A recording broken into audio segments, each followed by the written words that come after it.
Olá pessoal, eu sou a Tamara e chegamos no capítulo 7 do livro Missionários da Luz. Socorro espiritual. Precisava voltar mais cedo aos serviços? Indagou Alexandre assim que tomávamos a via pública. Lembrando que no capítulo 6, a oração, eles estavam acompanhando os trabalhadores de um centro espírita na sua conversa e esse grupo se separou, cada um foi para sua casa. Eles acompanharam um rapaz até a sua casa, onde encontraram a esposa dele em desdobramento pelo sono e observaram algumas coisas com relação à oração em que a esposa fazia para o seu marido. Aí saíram de lá e continuam na rua durante a noite, o começo da noite, e Alexandre fez essa pergunta para o André. Posso dispor de mais tempo, respondi. Meu interesse era enorme na continuidade das instruções. Alexandre possuía vastíssimas experiências médicas. Então ele também era médico, foi médico. Minhas aquisições nesse terreno, em comparação com as dele, representavam conhecimentos pálidos. Tenho ainda hoje uma assembleia de esclarecimentos a irmãos encarnados, continuou o orientador. E se você puder comparecer, teremos satisfação. Como não? Estou aprendendo e não devo perder a oportunidade.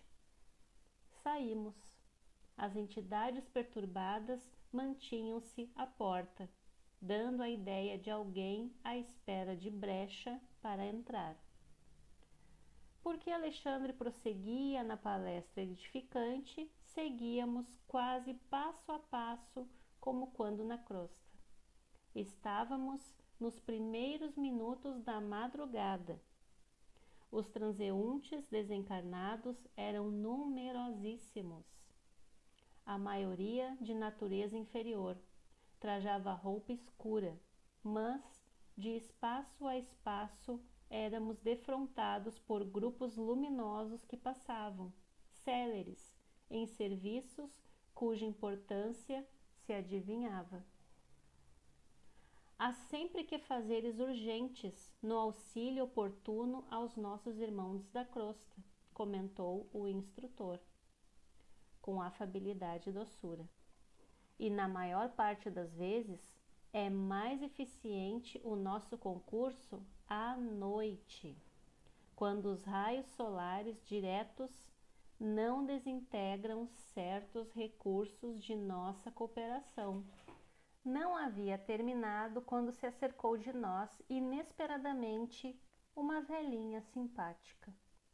Justina, minha irmã, que o Senhor a abençoe, saudou-a o orientador gentil. A entidade amiga, que demonstrava muita inquietude no olhar, respondeu com afetuoso respeito e explicou-se. Alexandre, tenho necessidade de seu auxílio urgente e vim ao seu encontro. Desculpe-me. E antes que o instrutor pudesse sondar-lhe verbalmente a aflição, a interlocutora prosseguiu. Meu filho Antônio encontra-se em estado gravíssimo. Agora era Alexandre que a interrompia. Adivinho o que se passa. Quando o visitei, no mês findo, notei-lhe as perturbações circulatórias. Sim, continuou a mãe aflita. Antônio vive no círculo de pensamentos muito desregrados, apesar do bom coração. E hoje trouxe para o leito de repouso tantas preocupações descabidas, tanta angústia desnecessária, que as suas criações mentais se transformaram em verdadeiras torturas. Embalde, auxiliei com os meus humildes recursos. Infelizmente, é tão grande o seu desequilíbrio interior que toda a minha colaboração resultou inútil, permanecendo-lhe o cérebro sob a ameaça de um derramamento mortífero. E, sentindo a gravidade do minuto, acrescentou triste: Ó Alexandre, bem sei que devemos subordinar nossos desejos aos desígnios de Deus. Entretanto, meu filho, necessita de mais alguns dias na terra. Creio que em 2 meses conseguirei dele, indiretamente, a solução de todos os problemas que lhe afetam a paz da família. Sua autoridade pode auxiliar-nos. Seu coração edificado em Cristo permanece em condições de fazer-nos semelhante bem. Então aqui está o apelo dessa senhora Justina em benefício ao seu filho, que está, parece que quase desencarnando, e ela diz que ele precisa de pelo menos mais 2 meses para resolver algumas coisas com a família. Reconhecendo a urgência do assunto, exclamou o orientador: Há caminho, não temos 1 segundo a perder. Daí a poucos instantes penetramos na residência confortável. A velhinha, aflita, conduziu-nos a uma alcova espaçosa, onde o filho, chefe da casa, repousava, metido em alvos lençóis, dando-me a impressão característica do moribundo. Antônio parecia próximo dos 70 anos e exibia todos os sinais do arteriosclerótico adiantado. O quadro era agora profundamente educativo para mim, que entrara num círculo valioso de observações novas. Identificava perfeitamente o estado pré-agônico, em todas as suas expressões físico e espirituais. A alma confusa, inconsciente, movimentava-se com dificuldade, quase que totalmente exteriorizada, junto do corpo imóvel, a respirar dificilmente. Enquanto Alexandre se inclinava paternalmente sobre ele, observei que estávamos diante de uma trombose perigosíssima, por localizar-se numa das artérias que irrigam o córtex motor do cérebro. A apoplexia não se fizera esperar. Mais alguns instantes e a vítima estaria desencarnada. Alexandre, que centralizara todas as atenções no enfermo, tocou-lhe o cérebro perispiritual e falou com autoridade serena: Antônio, mantenha-se vigilante. Nosso auxílio pede sua cooperação. O moribundo, desligado parcialmente do corpo, abriu os olhos fora do invólucro de carne, dando a entender vagas noções de consciência. E o instrutor prosseguiu: Você foi acidentado pelos próprios pensamentos em conflito injustificável. Suas preocupações excessivas criaram-lhe elementos de desorganização cerebral. Intensifique o desejo de retomar as células físicas, enquanto nos preparamos a fim de ajudá-lo. Este momento é decisivo para as suas necessidades. Então aqui, como a gente está vendo, o Antônio ele está quase moribundo e o seu perispírito está ligado ao corpo, está levemente afastado, mas está próximo ao corpo, e é com o perispírito que o Alexandre está conversando, dando instruções, tentando ajudar. O interpelado não respondeu, mas observei que Antônio compreendera a advertência, no imo das forças da consciência, colocando-se em boa posição para colaborar em favor de si mesmo. Em seguida, o orientador iniciou complicadas operações magnéticas no corpo inanimado, ministrando energias novas à espinha dorsal. Decorridos alguns instantes, colocou a destra ao longo do fígado e mais tarde demorando-a no cérebro físico, bem à altura da zona motora. Chamou-me e disse: André, mantenha-se em prece, cooperando conosco. convocarei alguns irmãos em serviço nesta noite para auxiliar-nos. E acentuou após meditar por alguns segundos. O grupo do irmão Francisco não pode estar longe. Dito isto, Alexandre assumiu a atitude de profunda concentração de pensamento. Não passou mais de 1 minuto e pequena expedição de 8 entidades, 4 companheiros e 4 irmãs penetrou o recinto doméstico em religioso silêncio. Saudamo-nos todos, ligeiramente, e o instrutor dirigiu-se atencioso à entidade que guardava atribuições de chefia. Francisco, precisamos aqui das emanações de alguns dos nossos amigos encarnados, cujo veículo material esteja agora em repouso equilibrado. E ao passo que o novo irmão observava, cuidadoso o agonizante, Alexandre acrescentava: conforme observa, estamos diante de um caso gravíssimo.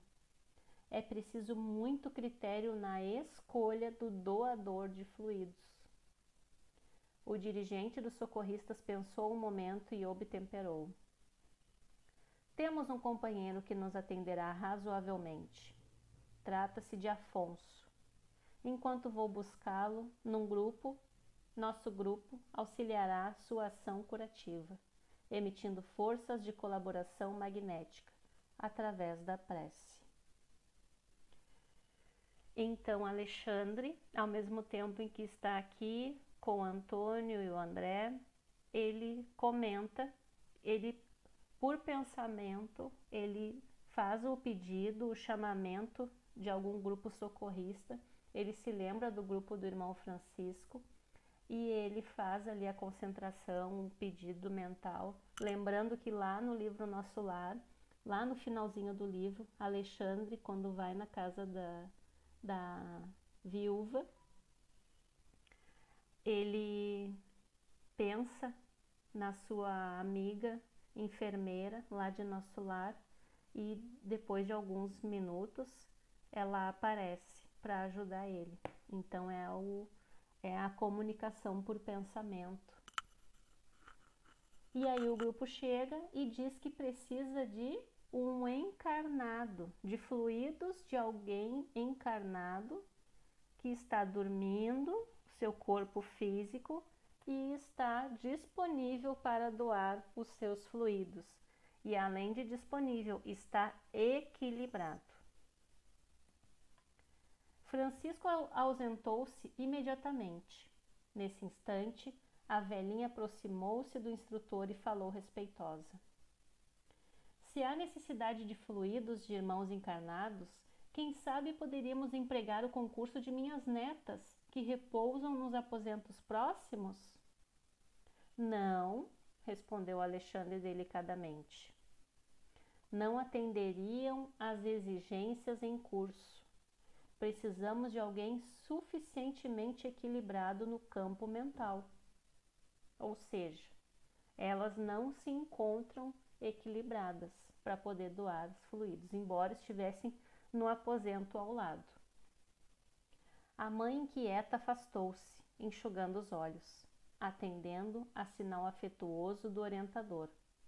Aproximei-me observando o doente de mais perto, mantendo-me embora na íntima atitude de oração.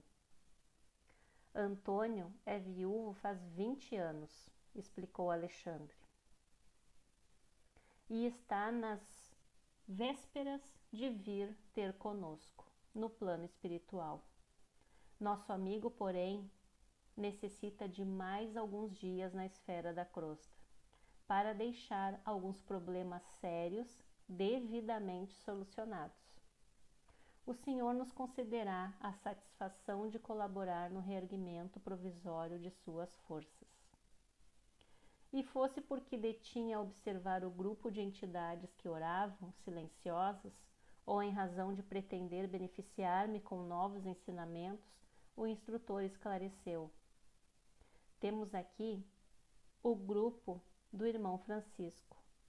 Trata-se de uma das inumeráveis turmas de serviço que nos prestam cooperação.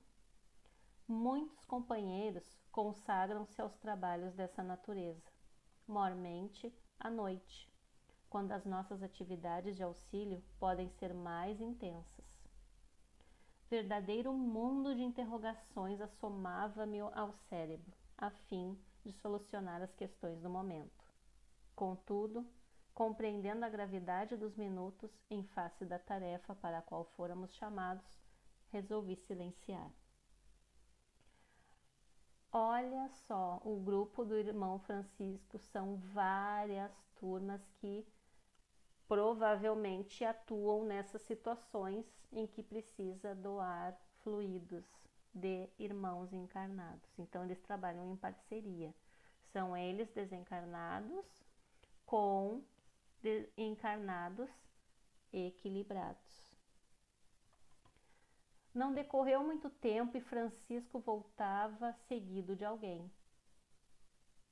Tratava-se do companheiro encarnado a que Alexandre se referira. Não houve oportunidade para saudações.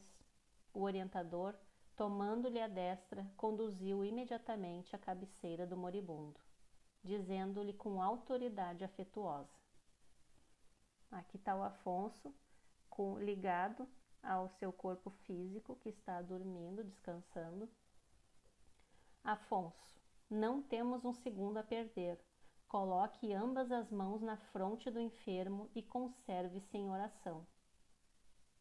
O interpelado não pestanejou, dando-me a impressão de um veterano em semelhantes serviços de assistência. Parecia sumamente despreocupado de todos nós, fixando-se tão somente na obrigação a cumprir. Foi então que vi Alexandre funcionar como verdadeiro magnetizador. Recordando meus antigos trabalhos médicos nos casos extremos de transfusão de sangue, vi ele perfeitamente o esforço de transferir vigorosos fluidos de Afonso para o organismo de Antônio, como se fosse uma transfusão de sangue, só que é uma transfusão de fluidos. Já moribundo. Na qualidade de discípulo, acentuando minhas faculdades de análise, junto de preciosa lição, observei que o semblante do enfermo transformava-se gradualmente. À medida que o instrutor movimentava as mãos sobre o cérebro de Antônio, este revelava sinais crescentes de melhoras. Verificava, sob forte assombro, que a sua forma perispiritual reunia-se devagarzinho à forma física, integrando-se harmoniosamente uma com a outra, como se estivessem de novo em processo de reajustamento, célula por célula. Depois de um quarto de hora, segundo meu cálculo de tempo, estava finda a laboriosa intervenção magnética e Alexandre, chamando a velhinha, acentuou. Então aqui nós podemos ver a atuação do grupo do irmão Francisco, que foi buscar o Afonso para auxiliar com seus fluidos magnéticos. Ele deu praticamente um passe nele, enquanto o Alexandre fazia operações magnéticas. Trabalharam em conjunto, um doando fluido e o outro fazendo operações, movimentos magnéticos, e o restante do grupo estava em oração auxiliando. Justina, o coágulo acaba de ser reabsorvido e conseguimos socorrer a artéria com os nossos recursos, mas Antônio terá no máximo 5 meses a mais de permanência na Terra. Se você pleiteou o auxílio de agora para ajudá-lo a resolver negócios urgentes, não perca as oportunidades, porque os reparos desse instante não perdurarão por mais de 150 dias. E não se esqueça de preveni-lo pelos processos intuitivos ao nosso alcance, quanto ao cuidado que deverá manter consigo mesmo no terreno das preocupações excessivas, mormente à noite, quando ocorrem os fenômenos desastrosos mais sérios de circulação, em vista da invigilância de muitas pessoas que se valem das horas sagradas do repouso físico para a criação de fantasmas cruéis no campo vivo do pensamento.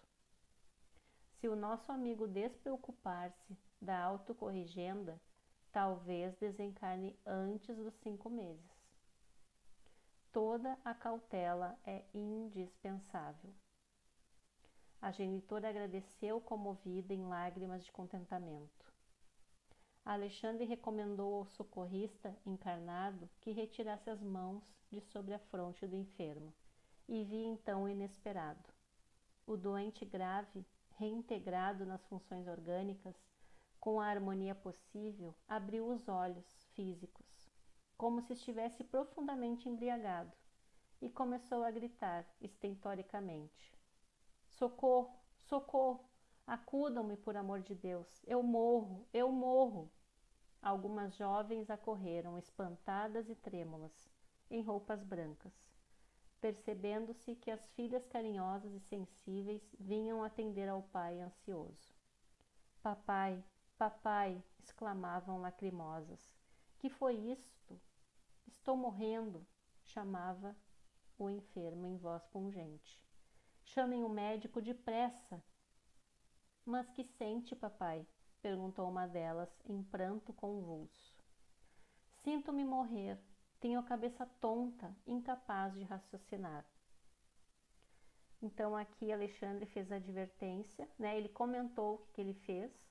Eles, com aquela operação magnética do Alexandre, que foi médico também, em vida anterior, e a ajuda dos fluidos de um amigo encarnado, eles conseguiram remover um coágulo. Então, eles conseguiram com essa operação dar mais 5 meses, mas vai depender dos seus pensamentos à noite, principalmente, que a gente deita a cabeça, faz a nossa prece e começa a pensar no que a gente vai fazer daqui no próximo dia, começa a lembrar das coisas ruins que aconteceram, das coisas que temos que resolver. Então é isso que ele não pode fazer. E Alexandre pede ajuda da mãe dele para que pelo processo intuitivo, né, sugira para ele relaxar, se acalmar e não pensar nos problemas nessa hora, porque daí vai ser perdido esse trabalho que o Alexandre fez. Porque com o pensamento cria, como nós vimos, ele vai talvez criar o coágulo novamente. Continuando. Grande era a azáfama dos encarnados que passavam por nós em bulha indescritível, atropelando-se uns aos outros, sem o mais leve traço de consciência a respeito de nossa presença ali. Eles foram para a rua, eles saíram de lá, já tinha terminado o trabalho.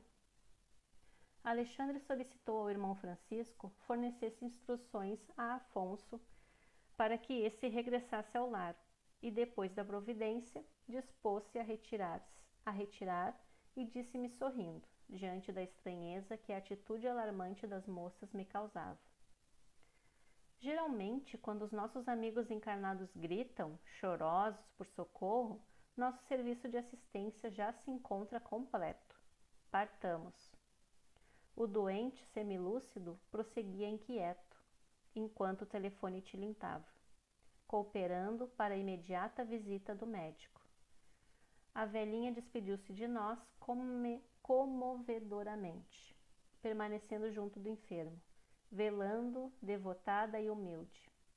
Na via pública, pedi ao instrutor me pusesse em contato mais íntimo com o irmão Francisco, que nos acompanhava solícito. Alexandre, afável como sempre, atendeu-me aos desejos. Nossa pequena expedição, esclareceu o chefe do agrupamento, depois de trocar comigo palavras muito cordiais, é uma das inumeráveis turmas de socorro que colaboram nos círculos da crosta. Somos milhares de servidores nessas condições, ligados a diversas regiões espirituais mais elevadas. Seu núcleo, perguntei, procede de nossa colônia? Sim, e temos nossas atividades entrelaçadas com as tarefas de vários instrutores de nosso lar. E assim eles vão caminhando pela rua e conversando. E há tarefas especializadas para cada grupo dessa natureza? Perfeitamente. O nosso, por exemplo, acentuou Francisco Gentil, destina-se ao reconforto de doentes graves e agonizantes. De modo geral, as condições de luta para os enfermos são mais difíceis à noite. Os raios solares, nas horas diurnas, destroem grande parte das criações mentais inferiores dos doentes, em estado melindroso, não acontecendo o mesmo à noite, quando o magnetismo lunar favorece as criações de qualquer espécie, boas ou más. Em vista disso, o nosso esforço há de ser vigilante. Quase ninguém no círculo de nossos irmãos encarnados conhece a extensão de nossas tarefas de socorro. Permanecem eles num campo de vibrações muito diferentes das nossas, e não podem aprender ou discriminar nosso auxílio. Isso, porém, não importa. Outros benfeitores muito mais elevados que aqueles dos quais podemos guardar conhecimento direto, velam por nós e inspiram-nos, devotadamente, no campo das obrigações comuns, sem que vejamos a sua forma de expressão nos trabalhos referentes aos divinos desígnios. E talvez porque eu sorrisse, admirando-lhe o ideal de renúncia serena e santificante, o interlocutor também sorriu e acrescentou: sim, meu amigo, reclamar compreensão e resultado de criaturas e situações ainda incapacitadas para nos dar constitui exigência mais cruel que a solicitação de recompensas imediatas. Era bem a verdade convincente. Mantinha-se o irmão Francisco dentro da lógica mais elevada. Os que auxiliam alguém interessados no reconhecimento ou na compensação quase sempre permanecem de olhos cerrados para o concurso divino e invisível que de mais alto recebem. Exigem que outros lhes identifiquem a posição de benfeitores, mas nunca se recordam de que amigos sábios e desvelados lhes oferecem a melhor cooperação de planos superiores, sem deles reclamarem a mínima nota de gratidão pessoal. Que lição mais linda que nós temos aqui nesse slide. Primeiramente, ele está comentando do porquê que eles atuam só à noite, como Alexandre vinha comentando no início desse capítulo. Durante o dia, nós temos o Sol com seus raios que estão destruindo as nossas criações mentais. À noite, nós não temos o Sol e as nossas criações mentais continuam e elas ficam na nossa volta, as nuvenzinhas negras, cinzas, escuras. Vamos criando e vamos criando com as nossas preocupações, nossos vícios, nossos apegos e vamos imaginar um quarto se enchendo de nuvenzinha à noite. E esse grupo do irmão Francisco, eles fazem um trabalho parecido com o do Sol. Eles vão até quem precisa e fazem doação magnética, passes magnéticos destinado às pessoas que estão em estados graves e agonizantes. Olha quanta bondade, quanto trabalho em nosso benefício a gente nem sabe. E às vezes a gente acha que não tem ajuda. Olha só que lição. E ele está comentando também que quase ninguém conhece esse tipo de trabalho. E que para eles não importa, porque eles querem ajudar, trabalhar. São muitos os irmãos afins, continuou meu interlocutor, interrompendo minhas reflexões íntimas, que se reúnem, depois da morte do corpo, em tarefas de amparo fraternal, quando já alcançaram os primeiros degraus da escada de purificação. Do que me é possível ajuizar, semelhantes trabalhos são dos mais eficientes e dignos em favor dos homens. Raramente os companheiros encarnados, quando em excelentes condições de saúde física, podem compreender as aflições dos enfermos em posição desesperadora, ou dos moribundos prestes a partir. Nós outros, porém, no quadro de realidade mais forte, sabemos que muitas vezes é possível efetuar realizações deveras sublimes, de natureza espiritual, em poucos dias, nessas circunstâncias, depois de largos anos de atividades inúteis. No leito de morte, as criaturas são mais humanas e mais dóceis. Dir-se-ia que a moléstia intransigente enfraquece os instintos mais baixos, atenua as labaredas mais vivas das paixões inferiores, desanimaliza a alma, abrindo-lhe em torno interstícios abençoados por onde penetra infinita luz. E a dor vai derrubando as pesadas muralhas da indiferença, do egoísmo cristalizado e do amor próprio excessivo. Então, é possível o grande entendimento. Lições admiráveis felicitam a criatura que, palidamente embora, percebe a grandeza da herança divina. Acentua-se-lhe o heroísmo e gravam-se-lhe no coração para sempre mensagens vivas de amor e sabedoria. Na noite espessa de agonia começa a brilhar a aurora da vida eterna, e aos seus clarões indistintos nossos princípios são facilmente aceitos. A sensibilidade demonstra características sublimes e a luz imortal lança fontes de infinito poder nos recessos do espírito. Aqui nesse slide a gente pode refletir o seguinte, quando o irmão Francisco está explicando, né, que no leito de morte a gente se torna mais brando, né, porque a dor ali está atuando, derrubando as pesadas muralhas da indiferença, do egoísmo, como ele está dizendo. A gente talvez possa entender quando o Alexandre chama o Antônio, é aquele que está parcialmente desligado do corpo, ali afastado do corpo, e ele fala: me ajuda com teus pensamentos, Antônio, me ajuda. E aí o Antônio, que talvez não saiba nada de espiritualidade, mas não vem ao caso, ele escuta intuitivamente aquilo e obedece.